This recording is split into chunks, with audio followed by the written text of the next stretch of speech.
नमस्कार, मेरा नाम आलोक है। आप लास्टीज देख रहे हैं। कुढ़नी उपचुनाव के नतीजों ने एक तरफ जहां महागठबंधन को जोरदार झटका दिया है, खूब प्रयास करने के बाद भी बीजेपी की जीत हुई। बीजेपी ने भी खूब प्रयास किया था, एड़ी चोटी का जोर लगा दिया था। बीजेपी की जीत हुई, महागठबंधन की हार हुई।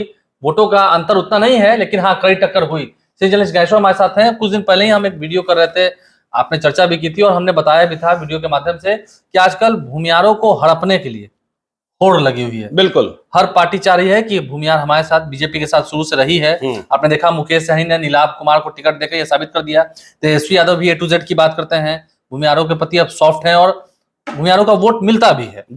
ललन सिंह जेडीयू के राष्ट्रीय अध्यक्ष एड़ी चोटी का जोर लगा दिया और अब तो अखिलेश सिंह कांग्रेस के प्रदेश अध्यक्ष बन चुके हैं। यानी कि हर रोज जहां देखिए, नजर दौड़ाइए, भूमियार ही भूमियार। लेकिन इस चुनाव में असल में भूमियारों ने साथ किसका दिया, ये देखना है। नहीं, देखिए आलोक, आपने कहा कि भूमिहार शुरू से साथ रहे बीजेपी के, इस बात से हम सहमत नहीं है।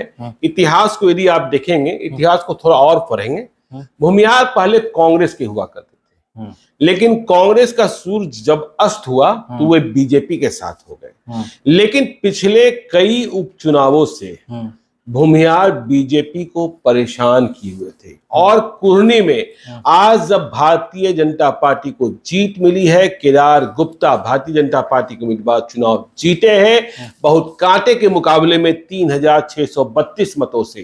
तो कुढ़नी का नतीजा ये बता रहा है कि भूमिहारों ने कमबैक किया, मतलब बीजेपी के साथ। बीजेपी वाले आज बड़ा खुश होंगे कि देखिए कुढ़नी के चुनाव में जीत, भूमिहारों का वोट, क्योंकि आपने देखा था बोचहा में भूमिहार ने झंडा उठा लिया था बीजेपी को हराने के लिए, सबक सिखाने के लिए, क्योंकि बीजेपी ने भी मान रखा था कि भूमिहार तो जो है, हम चाहे जैसे हाकेंगे वैसे ही मेरे साथ रहेंगे। तो बोचहा में सबक सिखाया गया। देखिए मोकामा की लड़ाई कुछ दूसरी लड़ाई थी, अनंत सिंह बनाम मोकामा वाले ललन सिंह की, लेकिन वहां भी अनंत सिंह आरजेडी के उम्मीदवार थे। अनंत सिंह के कारण भूमिहार के मत पड़े थे।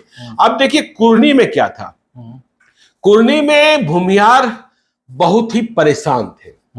देखिए भूमिहार कहते थे कभी यह सीट मेरी थी, साधु सरनशाही की बात करते थे, लेकिन इधर के दिनों में दावा उनका नहीं था। उम्मीद कर सकते थे, दावा नहीं कर सकते थे।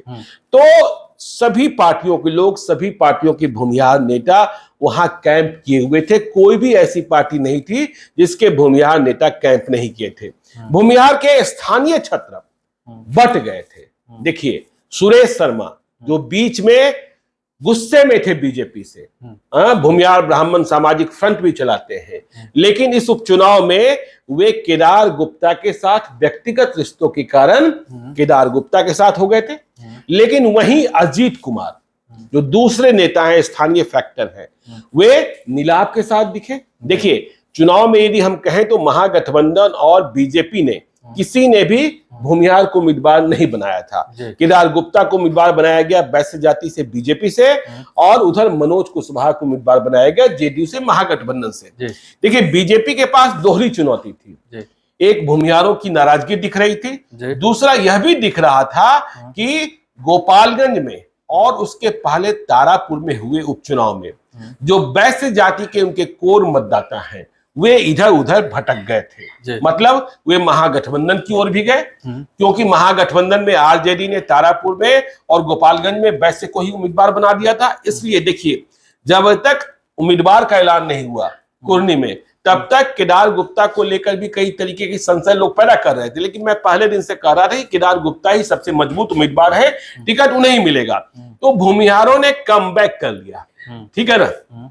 अब कमबैक क्यों किया? देखिए हम कह रहे हैं कि कुढ़नी के नतीजे में लोकल फैक्टर बहुत अधिक काम आया है, क्योंकि जेडीयू ने उम्मीदवार बनाने में बहुत बड़ी गलती की। जेडीयू ने यह पता ही नहीं किया कि कुढ़नी में मनोज कुशवाहा के खिलाफ कितना गुस्सा है।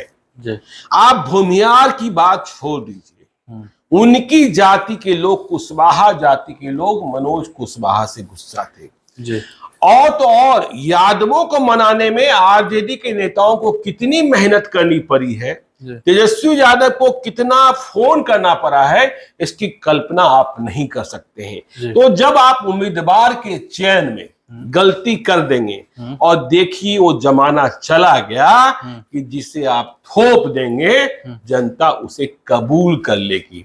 और यदि कोई नेता अभिमान दिखाएगा, गुमान दिखाएगा, घमंड दिखाएगा तो कुर्नी में जैसे मनोज कुशवाहा हारे हैं वैसे ही हार मिलेगी। देखिए कुर्नी से मैं लगातार फीडबैक ले रहा था, हमारे रिपोर्टर अभिषेक वहां लगातार कवर कर रहे थे, वो कहते थे कि देखिए नीतीश कुमार से गुस्सा नहीं है, तेजस्वी यादव से गुस्सा नहीं है जो उनके समीकरण के वोट है, लेकिन कहते हैं ये मनोज कुशवाहा।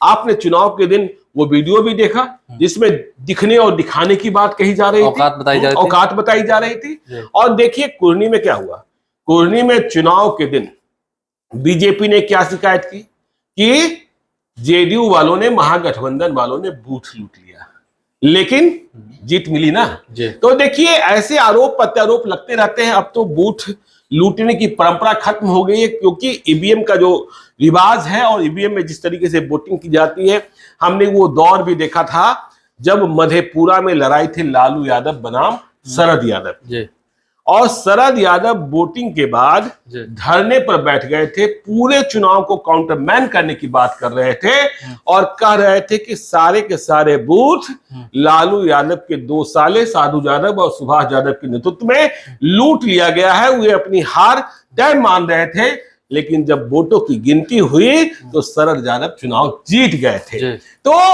कुर्नी में भूमियारों ने कमबैक कर लिया है, लेकिन अब आपने जैसा कहा जेडीयू के नेशनल प्रेसिडेंट ललन सिंह, अखिलेश सिंह कांग्रेस के, और यह भी सही है कि नीलाभ कुमार को मुकेश सहनी ने उम्मीदवार बनाया भूमियार को अपने साथ जोड़ने के लिए, लेकिन भूमियारों का मत मिला इस पर हमें संशय है। भूमियारों ने यह समझा कुर्नी में कि चुनाव तो नीलाभ जीतेंगे नहीं, ठीक है ना, तो ऐसे में मनोज कुशवाहा जीत जाएंगे। इसलिए मनोज कुशवाहा को हराने के लिए केदार गुप्ता को उन्होंने पसंद कर लिया। लेकिन देखिए कुर्नी के नतीजे को आप पूरे बिहार के भूमियारों का मन मिजाज मत समझ लीजिए, क्योंकि भूमियार एक जाति है जो डोमिनेट करती है, चुनावों में बड़ी भूमिका का निर्वहन करती है, बूथ पर प्रभाव बनाती है, लेकिन उनके जो नेता हैं और छत्रप हैं वो अलग अलग हिस्सों में अलग अलग है, क्योंकि वहां का स्थानीय फैक्टर जो है कुछ अलग था। यदि आप मगध में चलेंगे तो जगदीश शर्मा की बात होगी, अरुण कुमार की बात होगी, अखिलेश सिंह की बात होगी। आप उधर मुंगेर बेगूसराय चलेंगे तो ललन सिंह की बात होगी, सूरजभान सिंह की बात होगी, अनंत सिंह की बात होगी। यदि आप चलेंगे मुजफ्फरपुर में चलेंगे तो सुरेश शर्मा की बात होगी, अजीत कुमार की बात होगी। मोतिहारी में फिर जाएंगे तो अखिलेश सिंह की बात होगी, अवनीश सिंह की बात होगी, शालिनी मिश्रा की बात होगी, कमला मिश्र मधुकर की बेटी जो केसरिया की विधायक है। तो भूमियारों ने कमबैक कर लिया है। जेडीयू के सामने चुनौती है कि वो कैसे अपना इंटरनल ऑडिट, आंतरिक अंकेक्षण उम्मीदवारों के बारे में, उम्मीदवार चयन में इसी तरीके की भूल होती रही तो 2024 का महामुकाबला कैसा होगा आप समझ सकते हैं, क्योंकि लालू नीतीश तो हैं लेकिन सामने नरेंद्र मोदी होंगे। तो चुनावी जो इम्तिहान होगा वो भी काफी कड़ा होने वाला है और देखना होगा आने वाले समय में, क्योंकि प्रत्याशियों का जो चयन करना होता है वो काफी दुविधा का काम होता है। लेकिन हाँ, ध्यान देना होगा इस बात को लेकर, क्योंकि सामने लड़ाई बीजेपी से है, तो अगर प्रत्याशी सही होंगे तब तो ठीक है, तब तो जीत मिलेगी। लेकिन अगर प्रत्याशी ही गलत होंगे तो चाहे कितना ही चेहरा आपका बड़ा क्यों ना हो, क्योंकि बीजेपी के साथ भी होता है। मिलेगी अब नहीं कह सकते, चुनाव के समय आंधी कैसी रहती है मोदी, ये भी देखना होगा। हाँ, 2019 वाली अगर आंधी रहेगी तो बात अलग होगी। ये आंधी और महा आंधी वाले होते हैं नरेंद्र मोदी जी, ठीक है ना। क्या इनका रुख होता है, क्या इनकी आंधी होती है, और उसके आगे फिर ये महागठबंधन कितने हद तक टिक पाएगी, कितना वोट ला पाएगी, कितनी सफलता हासिल कर पाएगी, देखना होगा। हमारे चैनल को सब्सक्राइब कर लें।